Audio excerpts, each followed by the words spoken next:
In 1996, she sat across from the men who tortured her children and forgave them on live television. The world called it a miracle.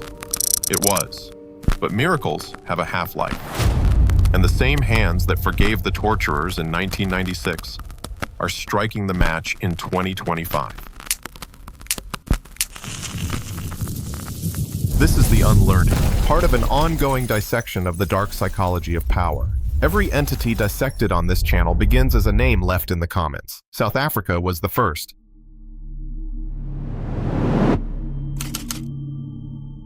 To understand what's happening to her, you have to understand what was promised. The promise had a name: Ubuntu, a Zulu and Xhosa philosophy older than the colonial border that wrapped around her. The phrase is Umuntu, Ngumuntu, Ngabantu. A person is a person through other people. I am because we are. It is not a slogan. It is an entire psychological architecture. A theory of self that says you do not exist alone. Your humanity is something the people around you give you, and something you give them back. This was the soul of the Rainbow Nation. Mandela walked out of a cell after 27 years and chose, on the world stage, not to take revenge. New South Africa has to eliminate the racial hatred and suspicion caused by apartheid. The Truth and Reconciliation Commission turned that choice into a national procedure. Victims faced their perpetrators in public hearings. People wept on camera. The tortured embraced their torturers. It was the most ambitious experiment in collective humanity ever attempted. They attached electrodes to my private parts. Those electric shocks tore my private parts to pieces. And here's what nobody tells you about ambitious experiments. The promise was the trap.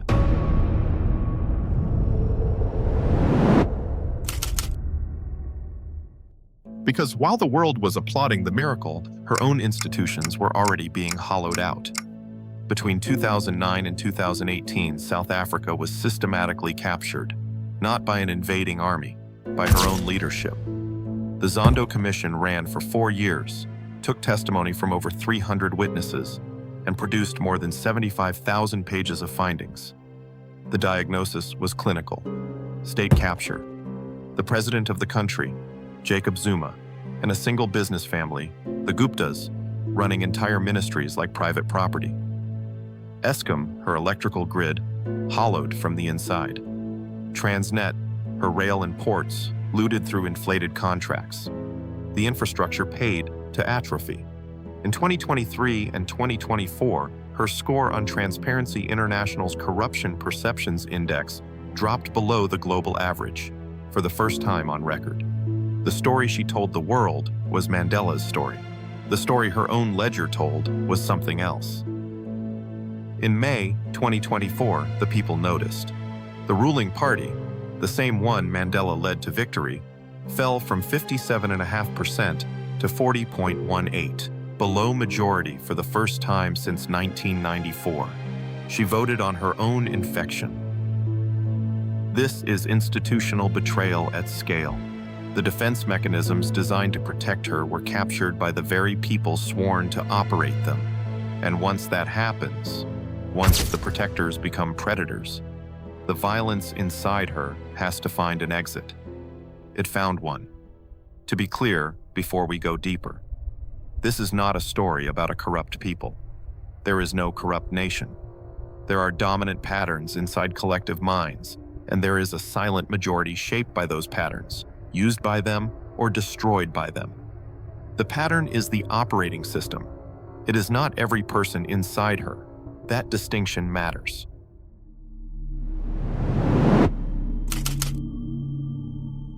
The exit is the foreigner.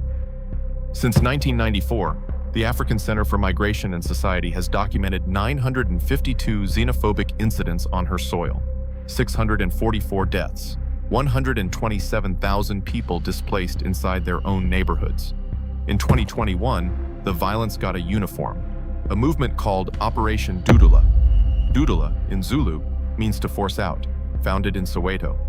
She now blocks foreign nationals from entering hospitals, But you guys are not South African. Go out. You can go to Unjani, block P there, or Ubuntu hospital. Go. Hey, pass. Because Zimbabwe, you run past and go to the border. Hurry. Marches into schools demanding the registration papers of children in uniform. Patrols clinics. Films her own intimidations and uploads them. April 2026.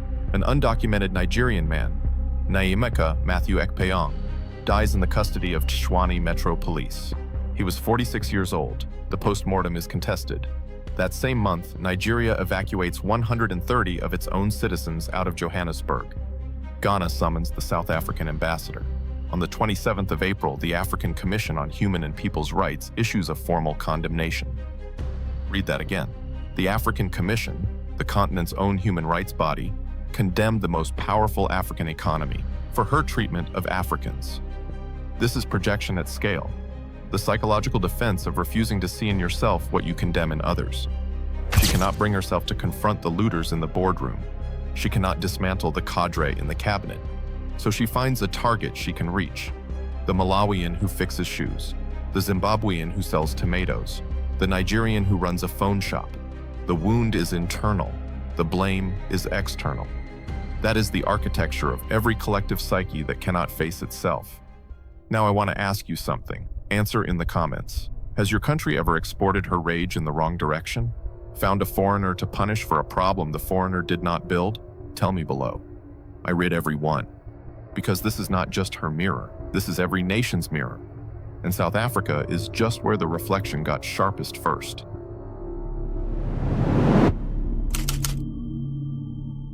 July 20th, 1985. Duduza Township, east of Johannesburg. A young woman is at a funeral. Her name is Maki Skosana. She is 24 years old. Someone in the crowd accuses her of being an impimpi, an informer to the apartheid security police. The accusation is, to this day, contested. It does not matter to the crowd. The crowd has already decided. They beat her. They drag her.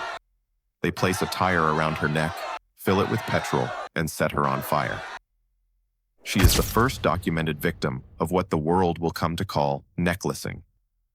A year later, in 1986, Winnie Mandela, known across the country as the Mother of the Nation, stands at a public rally and gives the practice her blessing.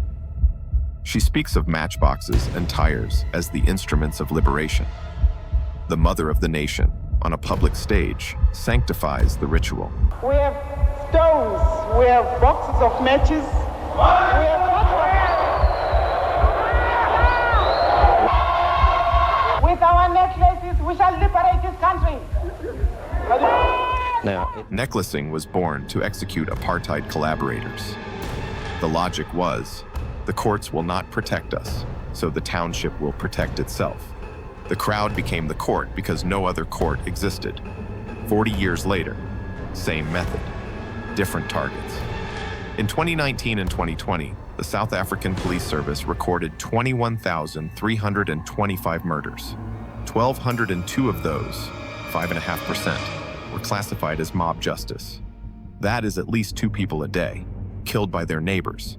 No trial, no appeal, just the crowd. The fuel is collapse of trust. 66% of citizens do not trust the police. 46% do not trust the courts. When the institution cannot deliver justice, the crowd delivers it to itself. But here is the modern mutation. The mob now films its own executions. The footage circulates on WhatsApp groups, on TikTok, on closed Facebook chats.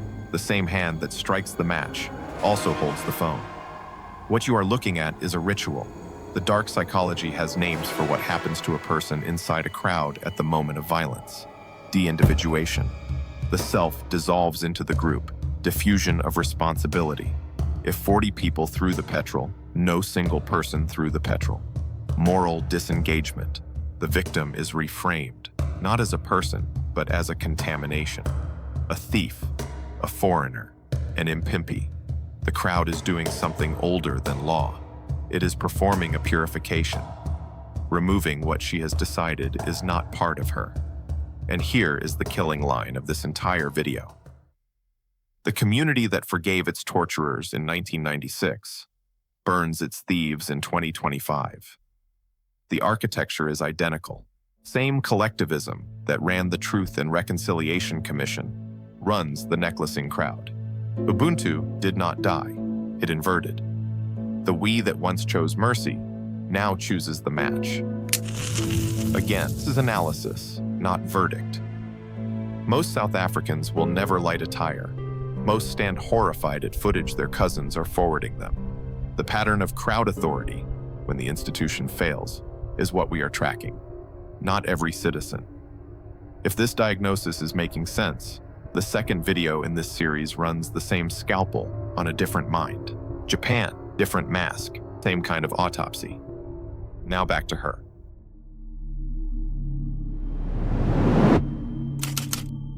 Because the crowd is not the only court that replaced the state. 60 to 70% of her poorest commuters depend on a single industry to move, the minibus taxi industry. By volume, the lifeline of the working class. It was born in the wreckage of apartheid-era transport deregulation. The state pulled out, the market filled in, the market grew teeth. Today, the taxi associations operate as a parallel government. Route wars settled by ambush, hitmen on payroll, bombing campaigns. In the Intercape long-distance bus network alone, vehicles have been attacked more than 176 times since 2015. Drivers shot, buses set alight, passengers terrorized. Taxi bosses have expanded into construction protection rackets, into private security mafias, into mining mafias that extort permit fees from junior miners. The structure now resembles, in its hierarchy, a New York mob family. The Godfather, the captains, the soldiers. The police? Often complicit, sometimes paid, sometimes simply afraid. This is what shadow architecture looks like. A parallel state grown so deep into the legitimate one that she cannot remove it without collapsing herself. So she negotiates with her own shadow. Take what I am saying as analysis, not verdict. Most taxi drivers are working 12-hour shifts to feed children. The pattern lives at the top of the structure, not in the cab. And the institution that cannot govern her own shadow, cannot protect what she does to her women.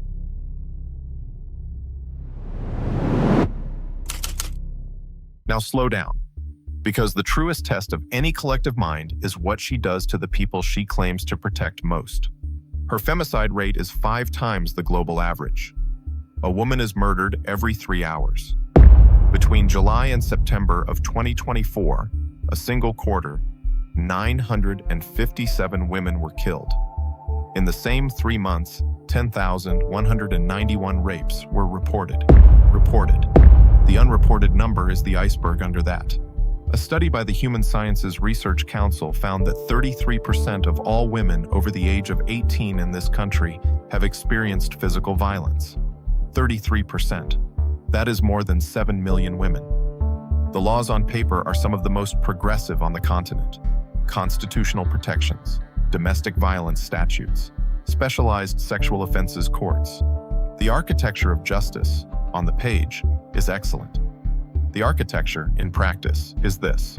Conviction rates for rape sit in the single digits. Cases stall for years. Victims are cross-examined in ways that re-traumatize them. The state opens the file and watches it disappear into the cabinet. This is the contradiction she cannot metabolize. The same constitution that emerged from Mandela's negotiations, one of the most beautiful legal documents in the modern world, lives in the same nation as a femicide rate that would qualify, in a smaller country, as a slow-motion genocide of women. She protects herself with words. She destroys her women with silence. Not every man here lifts a hand. Not every officer looks away. But the dominant pattern of her relationship with her own daughters is what is breaking them. And that is what we are diagnosing. If you have made it this far, you are watching the third video on a channel that does not negotiate with simple answers. Subscribe. Not because I'm asking nicely, because what comes next on this channel is a video about your country. You will want the framework before it lands. June 26, 2022. Enyobeni Tavern, East London. It was a pens-down party. The end of exams celebration. Township teenagers came in school uniform. The youngest was 13 years old. 21 of them never walked out. There was no fire, no gunman, no bomb. They suffocated, in a crush, in a venue that was never licensed to hold them, drinking liquor that was never licensed to be sold to them. The owners were each fined 5,000 rand, around 270 United States dollars, per child. 3 years later, the case is still working its way through the system. No final liability. The parents are still waiting. 21 children, $270 each. That is what she decided. In 2022, a 13-year-old's life cost. Now turn the lens around. Because if you are watching this from outside the country, thinking that's terrible, but it's not us, you are looking at the wrong reflection. Every nation built on a beautiful idea is running this risk. The bigger the founding promise, the bigger the gap when the promise fails to deliver. America was built on liberty and is now run by manufactured dreaming. France was built on fraternity and watches her banlieues burn. India was built on nonviolence and runs lynch mobs against her minorities. The taller the dream, the further the fall when the mind cannot hold it up. South Africa is not the warning. South Africa is the timeline. She is what happens when a nation forgives. But the conditions that required the forgiveness never change. When you reconcile with the perpetrator, but never reconcile with the wound. When you build the most beautiful constitution in the world over a foundation that is still bleeding. The Rainbow Nation did not fail because the dream was wrong. She is failing because the dream was the only thing she was given. No reparation that matched the dream. No economic justice that matched the law. No psychological repair that matched the public ceremony. The people forgave on television. The wound stayed inside her. And 30 years later, the wound is finding its exits. This is not a diagnosis. It is a pattern. Draw your own line through it. But before you click away, ask yourself one question. The country you live in. What did she forgive too quickly? What wound did she bury under a beautiful ceremony? And where, right now, is that wound finding its exit? Because the mind always finds an exit. Always. Stop fixing. Start understanding.